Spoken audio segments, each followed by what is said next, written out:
Welcome back sa ating FB page na free reviewers managed by Leonalyn at sa ating YouTube channel na Solving Math with Leonalyn. Now, let's answer question from random post. Ito ay nakapost sa ating FB group na Philippine Civil Service Review for All. Ma'am Leonalyn, sana po gawan po ninyo to ng video, sub-pro, clerical, marami pang nalilito dito. So, mga five na questions ang nandito, pero meron din tayong idagdag na dalawa pa na kalintulad lang din. Kapag mga ganito, and by the way, ito ay nasa sub-proof ito ng civil service exam. Kapag mga ganito, huwag niyong i-memorize yung sagot dito ha. Kunin niyo yung paraan kung paano natin ito sagutan. By the way, laging tandaan na sa actual na exam, oras yung kalaban nyo. Number 1, comes before the word retarded. Ganito lang para hindi kayo maubusan ng oras. Nunid na i-arrange mo yan lahat-lahat para malaman mo kung ano yung word before sa retarded. Ganito lang ang gagawin mo. Hanapin mo sa choices na halos kapareho ng word na ito. Una, meron tayong RE, lahat niyan may RE at lahat may hanggang sa T at hanggang sa A. Lahat ng yan ay merong RE-ta. So next, doon ka mag-focus. By the way, meron palang isang hindi. I-eliminate mo na yan kasi I yang nandyan, eliminate mo na yan siya. Tandaan, ang hinahanap natin ay before sa word na retarded. So, itong word na retarded, dapat yung before dyan, alphabetically. Itong apat ay parihong merong R-E-T-A. Next, focus tayo after dito sa mga letters na reta. Ang next dito ay meron tayong B at may tatlong I. Obviously, sa letter B at letter I, itong letter I ang mas malapit dito sa letter R. So therefore, eliminate natin itong letter A. Next, itong B, C, D. Lahat ng yan ay parihong merong I nakasunod. So, meron yang I nakasunod. Yung next ay meron tayong letter L at letter N. So, doon tayo mag-focus kung saan sa dalawa yung letter L ba or letter N ang mas malapit dito sa letter R. I mean, itong right before sa word mismo ng retarded ay itong may letter N. Retain, kaya yan na yung sagot. Next, number 2. Comes before the word dimensional.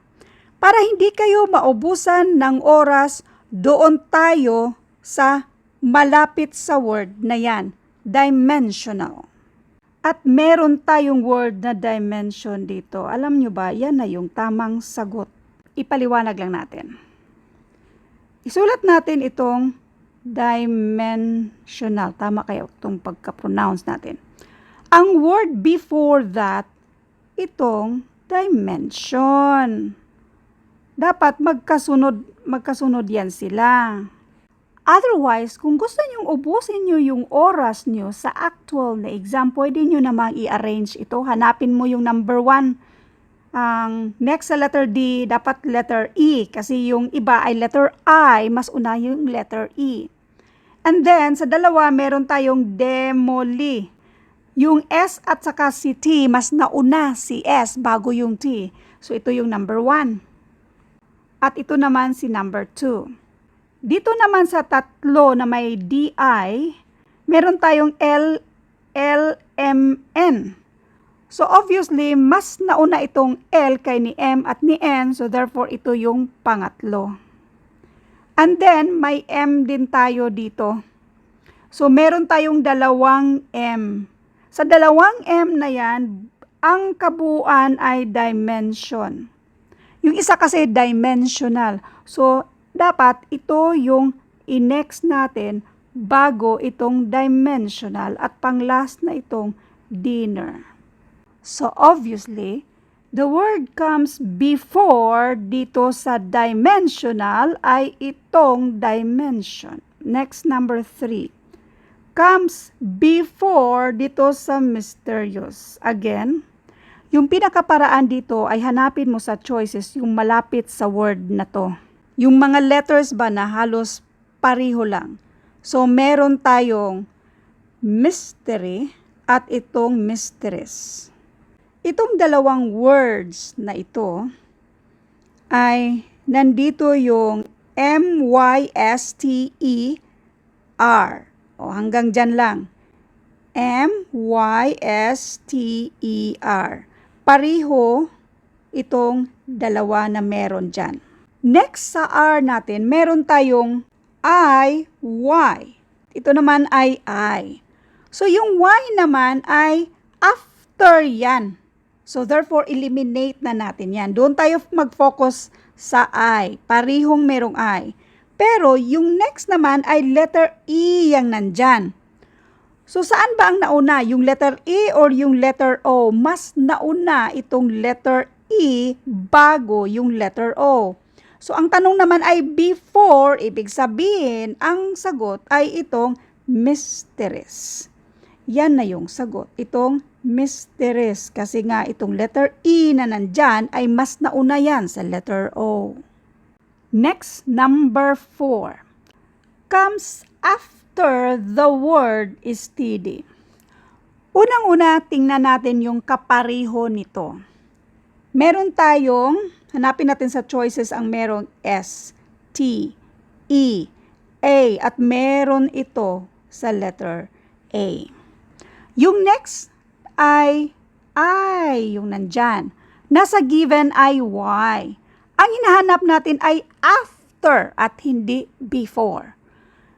After ang hinahanap. Itong I, yan ay before sa word na given na steady. So, eliminate natin si A kasi ang hinahanap natin ay yung after. Hanapin ulit natin sa choices na halos parihong meron nandyan. Meron tayong S-T-E-A. Ang next ay letter L. Ang nandito ay letter D. Yung letter L ay after sa letter D. Yan na yung sagot. Still, ito na yung sagot, letter B. Otherwise, kung gusto nyong pahabaan yung oras nyo, i-arrange ulit natin lahat. So, lahat ng nasa given including ito ay merong ST. Pero next sa ST ay meron tayong letter E. Meron tayong, lahat ng yan ay may letter E. Ang next ay merong letter A. So, mas nauna itong merong letter A. Itong tatlong steady na to. Yan, meron yung letter A.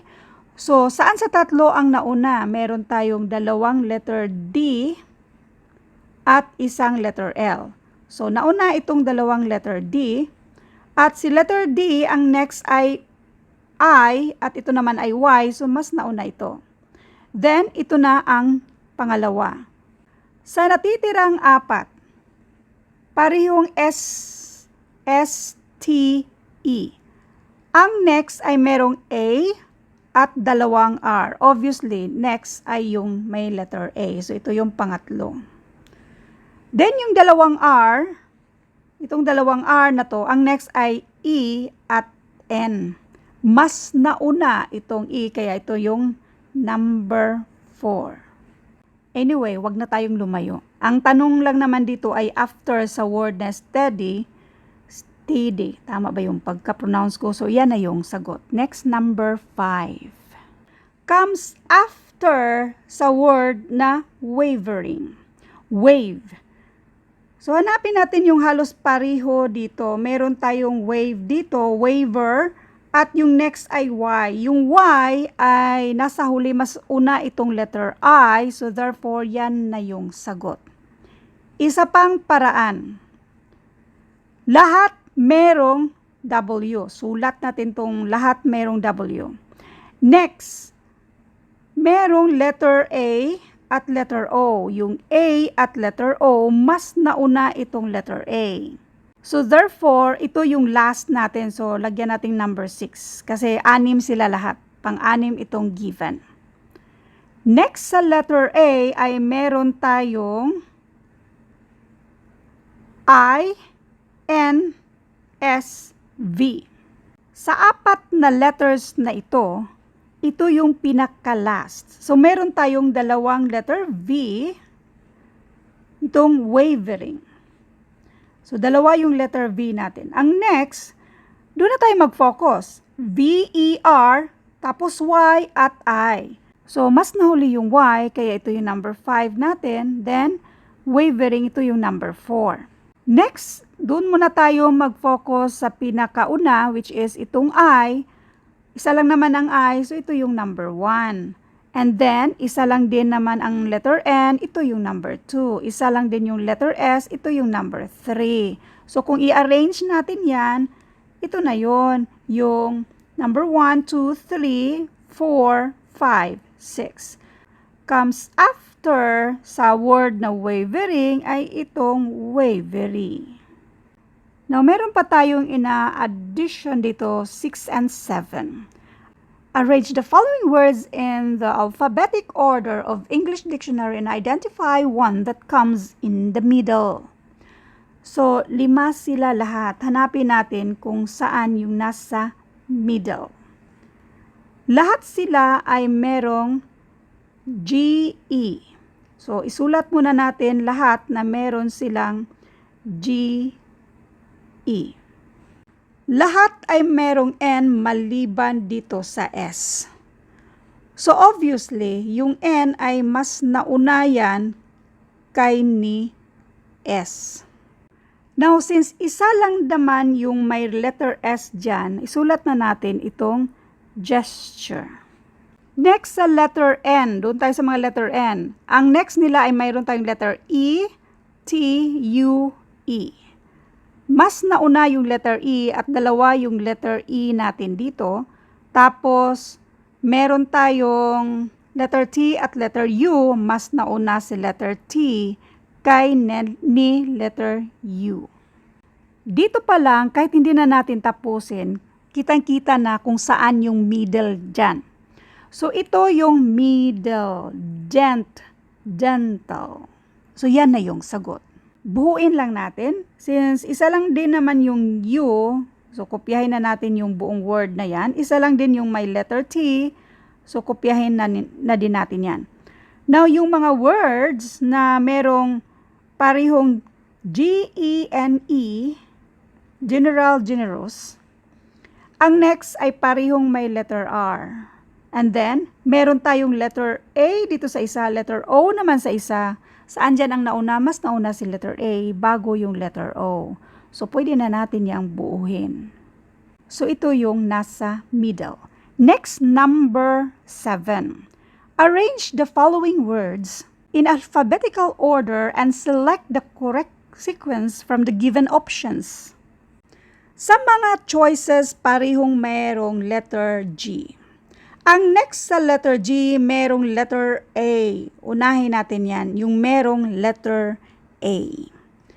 Kasi, siya lang din naman yung pinakauna sa alphabet na nasa choices dito. Kasi ang next dito, L, may dalawang L, E, at R. So, therefore, ang pinakauna dito ay itong number 3. Sa choices, mayroon tayong choice letter A na number 3 at itong letter D. Eliminate na natin si B at saka si C para dito na tayo mag-focus sa dalawa. Now, dito sa dalawa, ang next ay number 4. Okay, yan yung next. Then, sa dalawa, meron tayong number 1 at number 2. Itong si number 1 at number 2, focus tayo dyan kung saan ba dyan yung pinakauna. Parehong may GL. Ang next ay letter A. Obvious naman na yan yung pinakauna. So, yan yung next. Kaya ang sagot dito ay itong letter A. Now, all I hope na meron kayong naintindihan sa videong ito. Importante lang na alam nyo yung alphabet, yung A, B, C, D na yan. And kung sakali mang medyo nalilito kayo, panoorin nyo na lang ulit. Thank you and God bless.